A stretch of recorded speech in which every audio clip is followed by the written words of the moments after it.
Hello അസ്സലാമലൈക്കും എല്ലാവർക്കും പുതിയൊരു വീഡിയോയിലേക്ക് സ്വാഗതം.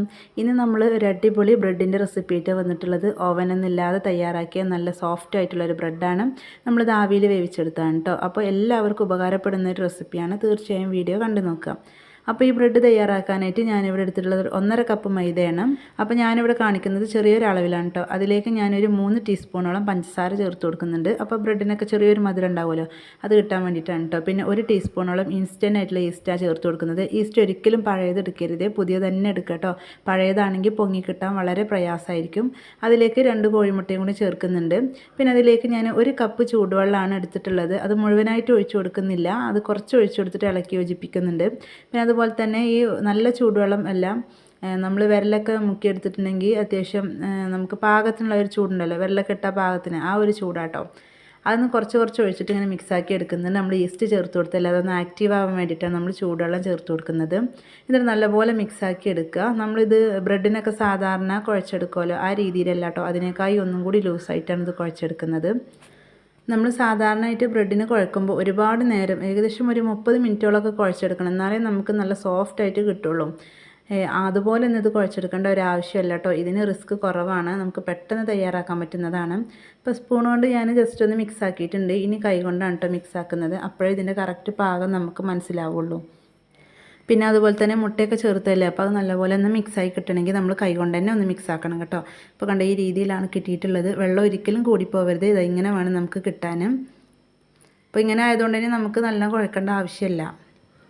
ഇതിൽ ചേർത്തിട്ടുള്ള പഞ്ചസാരയും മുട്ടയും നല്ലപോലെ ഒന്ന് യോജിച്ച് വന്നാൽ മാത്രം മതി കേട്ടോ. അപ്പോൾ അത്ര നേരം മാത്രം നമ്മളിങ്ങനെ ചെയ്തെടുത്താൽ മതി. ഇനി നമുക്കിത് ഒരു 30 മിനിറ്റോളം ഒന്ന് അടച്ച് വെക്കണം കേട്ടോ. അപ്പോൾ പൊങ്ങി കിട്ടാൻ വേണ്ടിയിട്ടാണ്. ചില കാലാവസ്ഥക്കനുസരിച്ചായിരിക്കും കേട്ടോ. ചിലവരുടെ നല്ല തണുപ്പാണെങ്കിൽ പൊങ്ങൽ കുറച്ച് കുറവായിരിക്കും, ചൂടുള്ള കാലാവസ്ഥയാണെങ്കിൽ നല്ലപോലെ പൊങ്ങും. അപ്പോൾ അത് 30 മിനിറ്റ് കഴിഞ്ഞപ്പോൾ കുറച്ച് പൊങ്ങി വന്നിട്ടുള്ളൂ കേട്ടോ. നല്ലപോലെ പൊങ്ങി വന്നിട്ടില്ല, എന്നാലും അത്യാവശ്യം ആയിട്ടുണ്ട്. ഇനി നമുക്കിതൊരു പാത്രത്തിലേക്ക് ഒഴിച്ചു കൊടുക്കാം കേട്ടോ. അപ്പോൾ ഞാനിതുപോലെ കേക്ക് ടിന്നാണ് എടുത്തിട്ടുള്ളത്. അപ്പോൾ നിങ്ങളുടെ കയ്യിൽ സ്ക്വയറിൻ്റെ ഉണ്ടെങ്കിൽ അങ്ങനെ ചെയ്യാം, അല്ലെങ്കിൽ റൗണ്ട് ചെയ്താൽ എടുക്കാം കേട്ടോ. പിന്നെ അതുപോലെ തന്നെ സ്റ്റീലിൻ്റെ പാത്രം ഉണ്ടെങ്കിൽ അങ്ങനെ ചെയ്യാം. ഇനി ഇത് കൈ കൊണ്ട് തന്നെ നമുക്ക് ഇതിലേക്ക് ഇട്ട് കൊടുക്കാം. ജസ്റ്റ് ഒന്ന് മിക്സ് ചെയ്തിട്ട് ഇതിലേക്ക് ഇട്ട് കൊടുക്കാം. ഇനി ഇതൊന്ന് ലെവൽ ചെയ്തെടുക്കുക കേട്ടോ. നല്ലപോലെ ഓയിൽ 2 ടീസ്പൂണോളം ഒഴിച്ചു കൊടുക്കണം, എന്നിട്ട് വേണം ഇത് ഒഴിച്ചു കൊടുക്കാൻ, എന്നാലേ പെട്ടെന്ന് വിട്ട് കിട്ടുള്ളൂ. ഇനിയിപ്പോൾ ഓയിൽ ഒഴിച്ച് വെച്ചിട്ട് ക്രിസ്പി ആയി കിട്ടുമൊന്നുമില്ല. അപ്പോൾ അത് ഞാൻ സ്പാച്ചിൽ വെച്ചിട്ട് നല്ലപോലെ ഒന്ന് സെറ്റാക്കി എടുത്തിട്ടുണ്ട്. ഇനി നമുക്കിത് ആവിയിൽ വേവിക്കാം. അതിൻ്റെ മുന്നേ തന്നെ ഞാൻ കുറച്ച് വെള്ളം വെച്ച് നല്ലപോലെ ചൂടാക്കിയിട്ടുണ്ടായിരുന്നു കേട്ടോ. അതിലേക്കാണ് ഇത് വെച്ച് കൊടുക്കുന്നത്.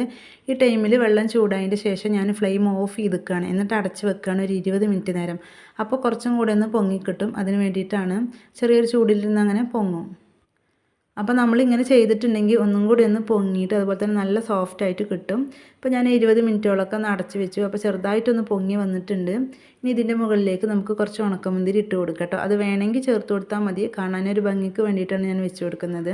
പിന്നെ അതുപോലെ തന്നെ മാവ് നമ്മൾ മിക്സ് ചെയ്യുന്ന ടൈമിൽ ഉണക്കമുന്തിരി നട്ട്സൊക്കെ ഇട്ട് കൊടുക്കാം കേട്ടോ. അപ്പോൾ ഞാൻ എന്താ പറയുക, സിമ്പിളായിട്ടുള്ളൊരു ബ്രെഡ് ആയതുകൊണ്ട് തന്നെയാണ് അതിലൊന്നും ചേർത്തില്ല. ഇതിൻ്റെ മുകളിൽ ജസ്റ്റ് ഒരു ഭംഗിക്ക് വേണ്ടിയിട്ട് മാത്രം വെച്ച് കൊടുത്തു തന്നെ ഉള്ളൂ. അപ്പോൾ ഇങ്ങനെ വെച്ച് കൊടുക്കുമ്പോൾ മാവിൽ താഴ്ന്നു പോകില്ല, ജസ്റ്റ് ഒന്ന് ഉറച്ചിരിക്കുന്നുണ്ട് ഈ ഒരു മാവ്. നമ്മൾ ഓവനിൽ വെച്ചിട്ട് ബേക്ക് ചെയ്യും, അല്ലെങ്കിൽ നമ്മൾ സ്റ്റൗവിൽ വെച്ചിട്ട് തന്നെ നമ്മൾ സ്റ്റാൻഡൊക്കെ വെച്ച് നമ്മൾ ബേക്ക് ചെയ്തെടുക്കും. അപ്പോൾ അതിൽ നിന്നൊക്കെ വ്യത്യസ്തമായിട്ടാണ് നമ്മൾ തയ്യാറാക്കിയിട്ടുള്ളത്. ആവിയിൽ വേവിച്ചെടുക്കുകയാണ് കേട്ടോ. അപ്പോൾ ഇതാ മുന്തിരിയൊക്കെ ഞാനിവിടെ സെറ്റാക്കി വെച്ചിട്ടുണ്ട്. നമ്മൾ ഇനി ഇത് അടച്ച് വെച്ചിട്ട് ഏകദേശം 30 മിനിറ്റ് വേവിച്ചെടുക്കണം.